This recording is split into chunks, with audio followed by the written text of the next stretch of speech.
예, 여러분 반갑습니다. 오늘도 새벽 돌베개에 오신 모든 성도님들을 주님의 이름으로 환영합니다. 주님께서 주신 또 이 한날도 민수기의 말씀으로 잘 살아가는 우리 모두가 되기를 바랍니다. 오늘 우리에게 주시는 말씀은 민수기 33장 50절로 56절의 말씀입니다. 여리고 건너편 요단강가 모압 평야에서 주님께서 모세에게 말씀하셨다. 너는 이스라엘 자손에게 말하여라. 그들에게 다음과 같이 일러라. 너희가 요단강을 건너 가나안 땅에 들어가거든 너희는 직접 그 땅 주민을 다 쫓아내어라. 새겨 만든 우상과 부어 만든 우상을 다 깨뜨려 버리고 산당들도 다 헐어버려라. 내가 그 땅을 너희의 소유로 준 것이니 너희는 그 땅을 차지하고 거기에 정착하여라. 땅은 주사위를 던져 가족별로 나누어 가지도록 하여라. 큰 쪽에는 큰 땅 덩어리를 유산으로 주고 작은 쪽에는 작은 땅 덩어리를 유산으로 주어라. 주사위를 던져 나오는 대로 각자 자기 것으로 삼도록 하여라. 땅을 나눌 때에는 같은 조상을 둔 지파들끼리 나누어 가지도록 하여라. 너희가 그 땅의 주민을 다 쫓아내지 아니하고 너희와 함께 있도록 허락하였다가는 그들이 너희 눈에 가시가 되고 옆구리를 찌르는 바늘이 되어서 너희가 살아갈 그 땅에서 너희를 괴롭힐 것이다. 그뿐만 아니라 나는 그들에게 하기로 계획한 것을 그대로 너희에게 하겠다. 아멘. 예, 오늘은 민수기 33장의 말씀을 갖고 조금도 안 됩니다. 조금도 안 됩니다. 라고 하는 제목으로 함께 하나님 말씀을 나누도록 하겠습니다. 출애굽 이후에 가나안 바로 앞까지 이스라엘 백성들이 도착하게 됩니다. 그 40여 년의 그 여정들을 하나님께서 지난 말씀에서 모두 다 정리를 해 주셨죠. 이제 그렇게 정리된 여정의 그 기록을 안고 이스라엘 백성들은 가나안으로 들어가야 합니다. 그런데 바로 그렇게 가나안에 들어가야 하는 그때에 하나님께서 이스라엘 백성들에게 그곳에서 무엇을 어떻게 해야 하는지 세 가지의 내용으로 이렇게 정리해서 말씀해 주세요. 그 첫 번째 내용은 이스라엘이 가나안에 들어가게 되면 그곳에 머물고 있는 가나안 백성들을 모두 쫓아내야 한다는 것입니다. 52절에 기록된 쫓아낸다는 말의 그 원문의 의미는 사람들은 몰아내고 그곳에는 물건들은 또는 장소들은 점유한다는 의미가 있어요. 지난 40여 년의 이스라엘의 그 광야의 여정들은 바로 이 일을 위해서 거쳐야만 했던 시간들이죠. 달리 말하면 가나안에 들어가서 그 땅을 차지하기 위한 그 과정으로 40년이라고 하는 세월을 보냈던 것입니다. 성도로 살아가는 우리의 인생에서 우리가 어떤 과정을 지날 때 과정 그 자체로 의미가 있지는 않아요. 그 과정이 지향하고 있는 목표가 옳고 또 그 목적을 향해서 우리의 과정들이 나아가게 될 때 그때 그 과정이 의미가 있는 것입니다. 우리가 그런 과정을 거친다고 해서 우리가 목적을 성취하거나 반드시 성취한다 이렇게 말할 수는 없겠죠. 목적이 성취될 수도 있고 또한 성취 안 될 수도 있습니다. 왜냐하면 결과는 우리가 바랄 수는 있지만 결과는 하나님에 의해서 우리에게 주어지는 것이기 때문이에요. 그러기에 결과는 하나님의 몫이고 우리의 몫은 과정을 그 결과로 방향을 맞추면서 잘 지나가는 것이 바로 우리의 몫인 것이죠. 지난 40년 이스라엘은 광야를 그저 헤맨 것이 결코 아닙니다. 그 시간과 그 과정을 지나 가나안으로 들어가기 위해서 그 과정들을 지나야만 했던 것이에요. 신앙 생활이나 신앙 인생을 우리 모두도 그냥저냥 하는 것이 결코 아닙니다.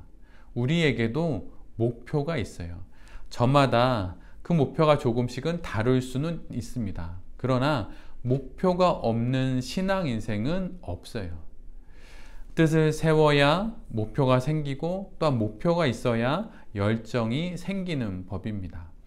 우리의 신앙 생활에, 우리의 신앙 인생에 열정이 없는 이유가 무엇일까요? 그것은 우리에게 목표가 없기 때문이에요. 신앙 인생이라고 하는 과정을 잘 지나가지만 그 과정을 1년, 2년, 10년, 20년 지나감에도 불구하고 우리의 신앙 인생이 무기력하고 활기가 없고 열정이 없다면 그 신앙 인생이 지향하는 목표가 없기 때문입니다. 그런데 오늘 성경은 우리에게 그런 신앙 인생의 목표가 있어야 한다고 말하고 있어요.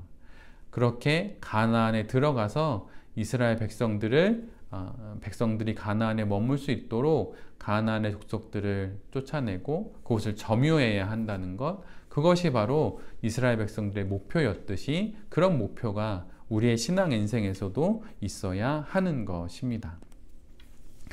하나님께서 둘째로 말씀하시는 것은 가나안에 있는 새긴 우상과 부어 만든 우상을 전부 깨트리고 버려야 한다는 거였어요. 한 종이 두 주인을 섬길 수 없듯이, 한 번에 두 사람을 사랑할 수 없듯이 하나님을 향하는 우리의 신앙은 우상 숭배와 공존할 수 없습니다. 가나안은 우상을 섬기는 곳이었어요. 그곳에 들어가면 이스라엘은 그런 우상들을 눈으로 보게 될 것입니다.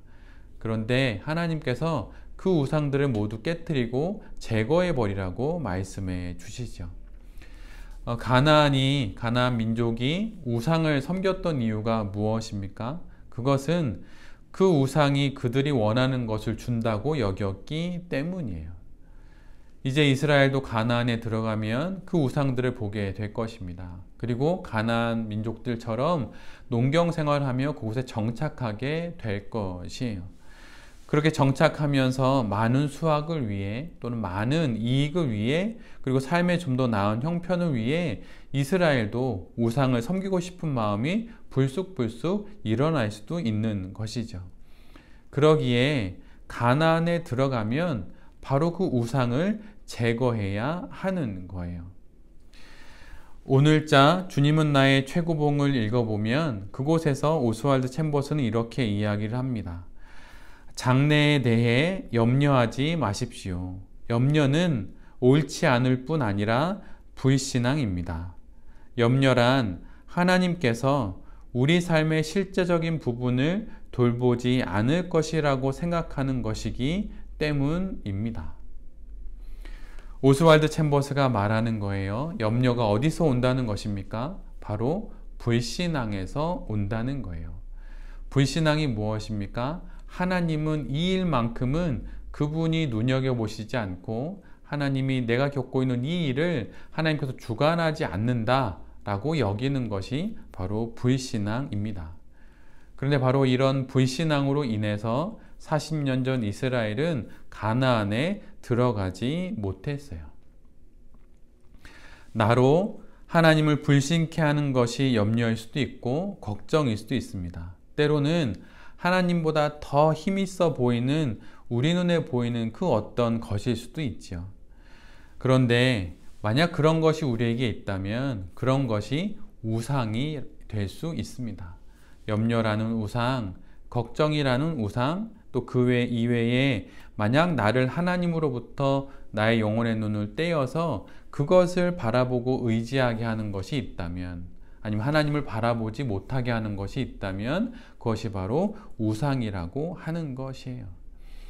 하나님께서 이스라엘의 40년을 그 척박한 광야에서 이끄셨듯이 그렇게 가나안에서 이스라엘을 이끄시고 또한 우리들도 이끌어 주실 것입니다. 그러기에 헛된 우상들을 다 제거해야 하는 것이죠. 세 번째로 하나님께서 이스라엘 백성들에게 말하는 것은 우상을 섬기던 산당들을 모조리 헐어서 없애야 한다는 것이었어요. 인간이라고 불리는 우리의 존재를 향한 용어처럼 우리는 시간과 공간의 영향을 매우 크게 받는 사람들입니다. 거룩한 성전에서 시끄럽게 소리를 치면서 대화하는 사람도 없고, 또한 조용한 콘서트홀에서 음식을 먹는 사람도 없지요. 그 공간이 사람들을 지배하기 때문이에요. 사람이 누구와 함께 있느냐도 중요하지만 그 못지않게 중요한 것은 그가 어디에 있냐는 것입니다. 내가 자주 가고 내가 가까이 가는 곳, 그곳이 바로 내 자신에게 가장 큰 영향을 주는 곳이에요. 이스라엘이 가나안에 들어가 우상을 섬기던 산당들을 헐어버리듯 내 삶의 산당들을 헐어버리고 그곳에 예배의 자리를 세워야 합니다. 그렇게 나로 하여금 하나님께 집중하지 못하게 하는 공간들이 있다면 그곳을 멀리하고 또한 하나님을 가까이 하기 위한 그 공간을 나의 삶의 자리에 잘 만들어 놓는 것이 신앙생활에 매우 유익한 그런 신앙의 지혜라고 말씀드릴 수 있어요. 그런데 하나님께서 말씀하신 앞에 이 세 가지 해야 할 일들, 가나안 사람들을 내쫓고 우상들을 다 깨트려 버리고 산당을 허는 이 세 가지 일들 앞에 하나님께서 꼭 덧붙이는 단어가 있는데 그것은 모두, 전부, 모조리, 다, 이런 표현을 꼭 덧붙이십니다. 전부 다 내쫓고 모조리 깨뜨려 버리고 전부 헐어 버리라고 그렇게 말씀해 주고 계세요. 우리의 신앙 인생에서 조금도 허용하지 않아야 하는 일들이 분명 있습니다. 그것들이 만약 내 눈에 보인다면 그것은 조금도, 아주 조금도 허락해서는 안 돼요. 그것을 허락하는 순간 오늘 본문의 뒷부분에 기록된 것처럼 그것들은 우리 눈에 가시가 될 것이고 우리를 찌르는 그런 날카로운 바늘과 같은 일들이 되어 버릴 것입니다. 가시는 매우 작고 또한 바늘도 매우 작지만 그것이 내 손톱 아래에 박혀 있다면 온통 그 작은 것에 신경이 쓰이고 또 그것이 주는 고통이 정말 만만치 않을 거예요. 그렇게 작은 것이 우리의 온 인생을 우리의 괴롭히듯이 오늘 하나님께서 그렇게 조금도 허용하지 않아야 하는 것으로 우상 숭배를 우리에게 말씀하고 있어요.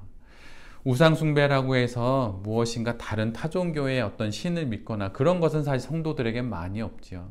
그런데 우리의 우상 숭배가 어떻게 보면 지나친 염려와 걱정, 이미 지난 일에 대해서 너무 몰입하여서 지금 내 앞에 계신 하나님을 바라보지 못하는 것, 그것 모두가 우상이 될 수 있는 것입니다. 그런 것들로 인해서 내가 조금씩 그걸 허용함으로 말미암아 나의 삶이 완전히 무너지게 되고 나의 영혼의 성이 무너지게 되는 것이죠.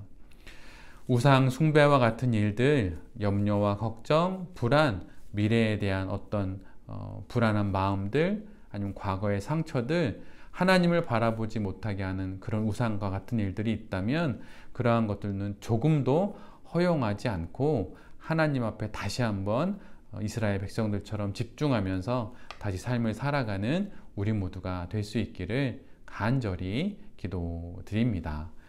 아멘. 제가 기도하도록 하겠습니다. 주님, 내 영혼이 당신이 점령하신 당신의 가나안입니다. 내 안에 있는 가나안 족속과 같은 것들, 내 안에 있는 우상들, 내 안에 있는 산당들, 그 모든 것들을 제하겠습니다. 하나도 남김없이 조금도 허용하지 않고 그 모든 것을 제거하겠습니다. 그래서 당신만을 온전히 섬기는 참 성도가 되겠습니다. 주님, 그런 성도가 될 수 있도록 우리를 인도하여 주시옵소서. 다시 하루를 살아갑니다. 많은 염려가 있고 걱정이 있지만 그것이 염려와 걱정을 넘어 만약 우상처럼 나의 마음을 다 빼앗아 버린다면 이제는 그것을 내려놓고 헐어버리고 제해버리고 오직 한 분 하나님만을 바라보며 살아가는 우리 모두가 되게 하여 주시옵소서. 이 모든 말씀 우리 주 예수 그리스도의 이름으로 간절히 기도드립니다. 아멘.